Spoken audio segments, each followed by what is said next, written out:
জান্নাত আল্লাহ সুবহানাহু তাআলা অবশ্যই আমাদের দান করবেন। ঠিক আছে না?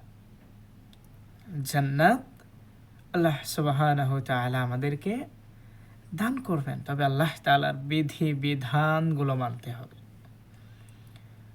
আল্লাহ তাআলার বিধি বিধানগুলো মানতে হবে। আল্লাহ তাআলা ৫টা জিনিস নবীজির উপরে দান করছেন। ঠিক আছে না? ইসলামের ৫টা মূল ভিত্তিক হলো, সেই ৫টা জিনিস যদি আপনি না মানেন তাহলে কিন্তু আপনি পরিপূর্ণ মুসলমান হতে পারেন নাই। আল্লাহ তাআলা নবীজির উপরে ৫ ওয়াক্ত নামাজ ফরজ করছেন বাধ্যতামূলক।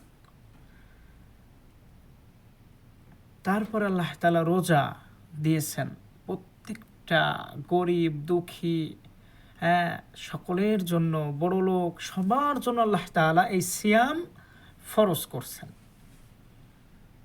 তারপরে হজ সবার জন্য নয়। হজ সবার জন্য নয়, আমাদের মতন গরিবদের জন্য হজ নয়। ঠিক আছে না? আল্লাহ তাআলা যাদেরকে সামর্থ্যবান বানিয়েছেন, যাদেরকে টাকাওয়ালা বানিয়েছেন, তাদের জন্য আল্লাহ সুবহানাহু তাআলা হজ ফরজ করছেন। যাকাত দিবেন আপনি। আপনার যত, এই যে এটাও আপনার অর্থ সম্পদ অনেক হয়েছে, আপনাকে যাকাত দিতে হবে। ঠিক আছে না? সো আপনি যদি যাকাত না দেন, আপনার ওই সম্পদ কাল কিয়ামতের ময়দানে বিশাল বড় সাপের আকৃতি ধারণ করবে। ঠিক আছে না? যদি আল্লাহ তাআলার বিধি বিধানগুলো মেনে চলতে পারি, আল্লাহ অবশ্যই আমাদেরকে জান্নাত দিবেন। আর জান্নাতের ভিতরে আল্লাহ সুবহানাহু তাআলা এত পরিমাণ নিয়ামত আমার জন্য, আপনার জন্য রাখছেন, যেটা কোনোদিন দুনিয়াতে আমরা কল্পনাও করতে পারবো না। ঠিক আছে না? আল্লাহ তাআলা এত সুন্দরভাবে জান্নাতকে সৃষ্টি করছেন। যখন আমরা জান্নাতের ভিতরে ঢুকবো, হাদিসের ভিতরে আসছেন, কত হাজার বছর যে আমরা অজ্ঞান হয়ে থাকবো এই জান্নাত দেখার পরে, সেটা আল্লাহ সুবহানাহু তাআলাই ভালো জানেন। জান্নাত এমন একটা শব্দ, কত সুন্দর, মায়াবী, নামটাই সুন্দর। না জানি আল্লাহ তাআলা জান্নাত কত সুন্দর তার ভিতরে আমাদের জন্য সাজিয়ে রাখছেন। ঠিক আছে না? ওই জান্নাতে কারা যাবে?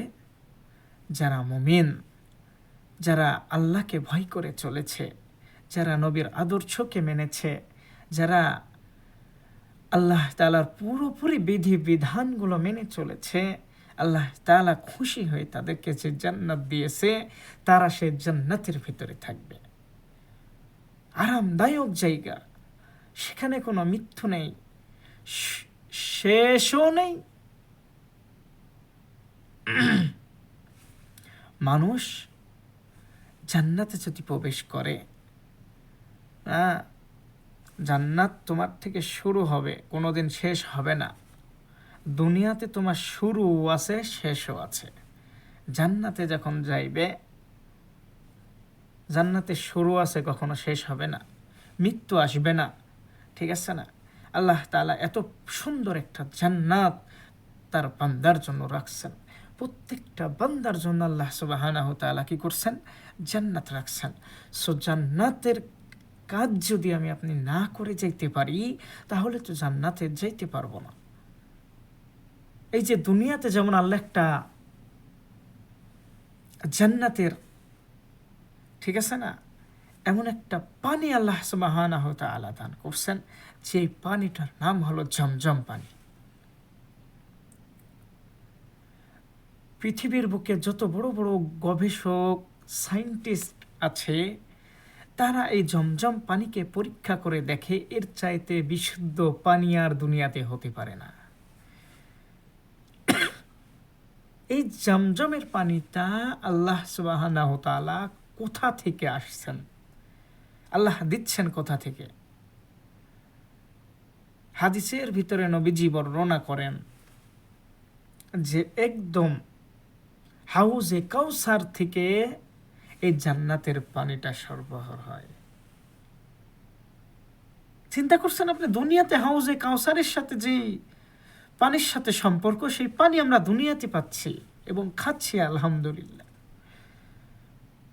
যেটার নাম হলো ঝমঝম পানি। নবীজি বর্ণনা করেন যে নবীজি যখন আল্লাহ সুবহানাহু ওয়া তাআলার সাথে সাক্ষাতে যান, নবীজির হৃদয়টাকে বের করে সোনার একটা পাত্রে, তার হৃদয়টাকে যখন বের করে পাত্রে রাখা হলো, ওই ঝমঝম পানি দিয়ে 3 বার ধৌত করা হয়েছিল। নবীজির হৃদয়, বুঝতে পারছেন আপনি, সেই পানি দিয়ে ধৌত করা হয়েছিল, সেই পানির নাম ছিল ঝমঝম পানি।